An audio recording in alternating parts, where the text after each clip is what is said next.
Pitsara toko fahavalo.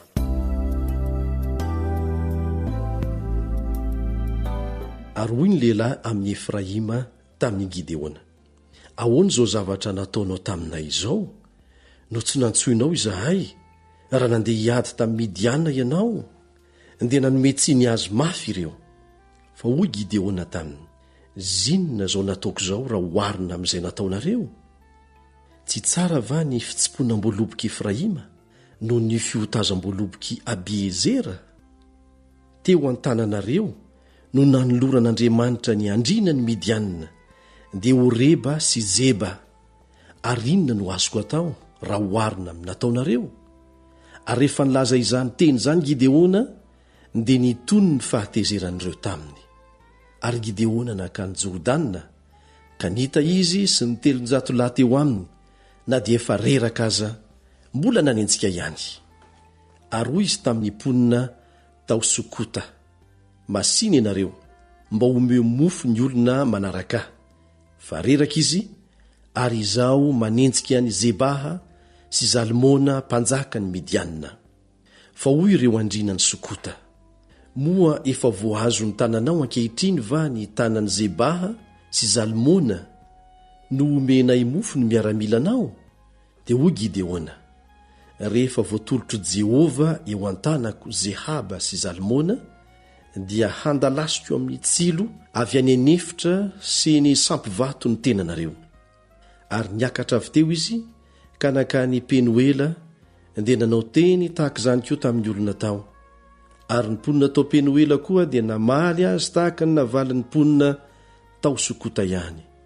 Dia niteny tamin'ny mponina tao Penuela izy ka nanao hoe, raha tafaverina soa matsara aho dia horavako ity tilikambo ity. Ary Zebaha sy Zalmona dia tonga tao Karikora mba amin'ny miaramila teo aminy tokony ho 5,000 sy R1,000. Dia izay sisa rehetra tamin'ny miaramila rehetra any zanaky ny atsinanana. Ary ny maty kosa dia 2,000 sy R100, samy lehilahy mpitatsabatra avokoa ireo. Ary Gideona niakatra tamin'ny lalan'ny mpitoetran-day atsinanan'ny Noha sy Jogbeha ka dia namely ny toby raha mbola ilay tsy nanampohin'ny olona. Dia nandositra Zebaha sy Zalmona ary nanenjika azy ny Israely ka nisambotra ny mpanjaka 2 tamin'ny Midianina dia Zebaha sy Zalmona, fa efa nampiorohorohiny avokoa ny toby rehetra. Dia niverina avy tamin'ny ady Gideona zanaky Joasy avy teo amin'ny fiakarana Heresa. Ary nisambotra zatovo tamin'ny mponina tao Sokota izy ka nanontany azy.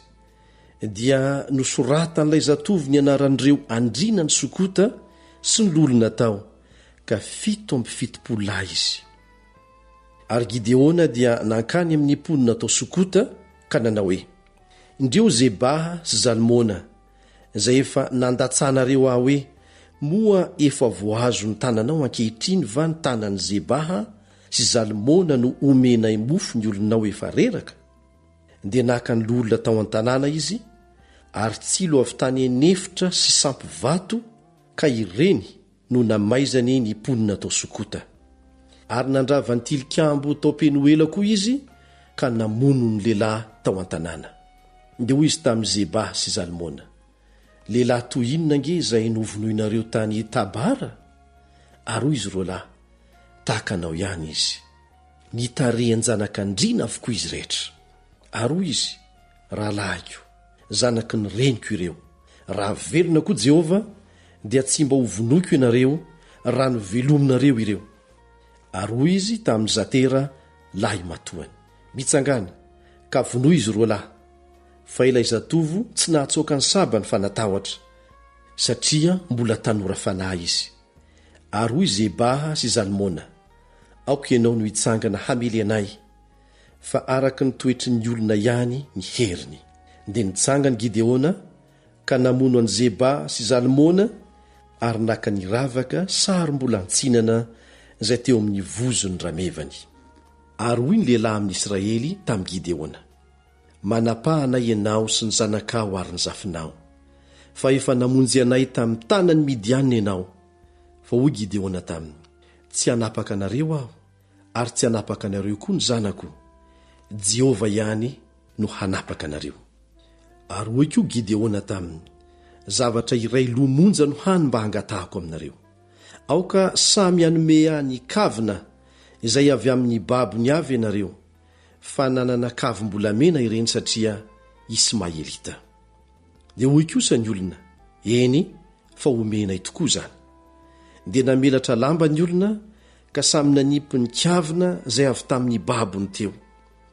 Ary ny lanja ny kavim-bolamena nangatahany dia sekely volamena 700 afa-tsy ny ravaka sarim-bolatsinana sy ny kavina voavola sy ny lamba volomparasy izay teny amin'ireo mpanjaka ny Midianina, ary ny rojo izay teny amin'ny vozony ramevany. Dia nataony Gideona efoda ireo, ka nataony tao an-tanànany, dia tao Ofra.